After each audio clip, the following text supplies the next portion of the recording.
তো আজকে ভিডিওটা কিন্তু খুব ইম্পর্টেন্ট। তো আজকে ভিডিওটা হলো তেলাওয়াত কি, তেলাওয়াত কাকে বলে, তেলাওয়াত বলতে কি বুঝো, তেলাওয়াতের সংজ্ঞা বা তেলাওয়াত কাকে বলা হয়, বা তেলাওয়াতের পরিচয় বা তেলাওয়াত বলতে কি বুঝো, তেলাওয়াত কাকে বলা হয়। তো একটি প্রশ্ন বলে দেবো। তো এর আগে তোমরা চ্যানেল নতুন হয়ে থাকলে চ্যানেলটা সাবস্ক্রাইব করবে আর ভিডিও থেকে লাইক করবে। এই প্রশ্ন কিন্তু বিভিন্ন করতে পারে, উত্তরটা কিন্তু একই। তো এই প্রশ্নটাতে একটি প্রশ্ন কিন্তু বিভিন্ন করতে পারে। তো তেলাওয়াত সম্পর্কে যত প্রশ্নই করে উত্তরটা দিয়ে দিতে পারবে আজকের উত্তরটা দেখলে।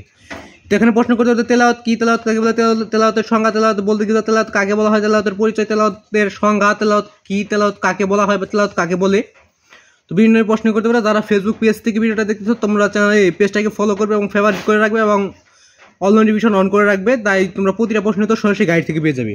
যখনই তোমরা এই ফেসবুকে সার্চ করবে তখনই ভিডিওগুলো পেয়ে যাবে সরাসরি গাইড থেকে। আর যারা ইউটিউব থেকে দেখতেছো ইউটিউব চ্যানেলটা সাবস্ক্রাইব করে বা কল করবে, ভিডিও থেকে লাইক করে দেবে আর ভিডিওটা শেয়ার করে দেবে ফেসবুক থেকে যারা দেখতেছো। তো তেলাওয়াত কি, তেলাওয়াত কাকে বলে, তেলাওয়াতের সংজ্ঞা, তেলাওয়াত বলতে কি দেখার আগে তোমরা স্ক্রিনে একটা নাম দেখো। এটা তোমাদের সুবিধার্থে আমি লিখে নিয়েছি, এইচ.এম. হাসান, এইচ.এম.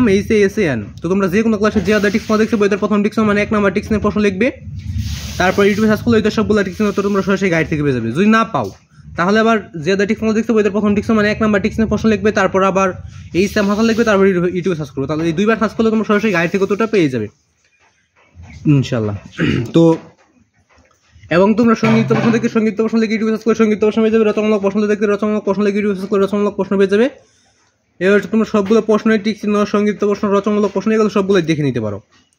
তো সৃজনশীলের ক্ষেত্রে সৃজনশীল কোন নাম্বার লিখে ইউটিউবে সার্চ করলে ওই সৃজনশীল সম্পূর্ণটা তোমরা সরাসরি গাইড থেকে পেয়ে যাবে। তো তেলাওয়াত কি, তেলাওয়াত কাকে বলে, তেলাওয়াতের সংজ্ঞা, তেলাওয়াতের উত্তর নিচে রয়েছে। তো এর আগে তোমরা যদি ফেসবুক পেজ থেকে পেজে কিন্তু তোমরা বেশি সাপোর্ট করতেছো না, ইউটিউবে ভালোই সাপোর্ট পেয়েছি, তবে ফেসবুক পেজে তোমরা অবশ্যই সাপোর্ট করবে বেশি বেশি। তো তেলাওয়াত কি, তেলাওয়াতের সংজ্ঞা, তেলাওয়াত বলতে কি, তেলাওয়াত কাকে বলা হয়। তো উত্তরটা নিচে রয়েছে, তোটা দেখে নাও। তো এই যে দেখো এখানে উত্তরটা রয়েছে, ইসলামী পরিভাষায় কোরআন মজিদ বিশুদ্ধভাবে পাঠ করাকে তিলাওয়াত বলে। ইসলামী পরিভাষায় কোরআন মজিদ বিশুদ্ধভাবে পাঠ করাকে তিলাওয়াত বলে। তো আমি এটা কিন্তু সরাসরি গাইডে যা ছিলাম তাই বলে দিলাম।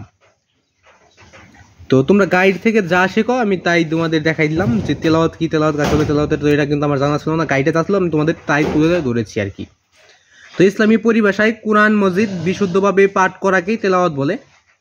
তো এটা ছিল তেলাওয়াত কি, তেলাওয়াত কাকে বলে, তেলাওয়াতের সঙ্গে তেলাওয়াত কাকে বলা হয় বা তেলাওয়াতের একটা উদাহরণ বা তেলাওয়াতটা কি। তো আজকে ভিডিওটা বন্ধু, যদি ভিডিওটা একটু হলে ভালো লেগে থাকে তাহলে চ্যানেলটা সাবস্ক্রাইব করে কল করবে। আর যারা পেজ থেকে ভিডিওটা দেখতেছো তো তোমরা তোমাদের ফেসবুকে শেয়ার করে দিবে এবং ভিডিও থেকে লাইক করবে, পেজটা ফলো করে ফেভারিট করবে এবং অল নোটিফিকেশন অন করে দিবে। যারা ইউটিউব থেকে দেখতেছো তোমরা ইউটিউব চ্যানেলটা সাবস্ক্রাইব করে কল করবে, ভিডিও থেকে লাইক করে দেবে। তো আজকে ভিডিও এই পর্যন্তই।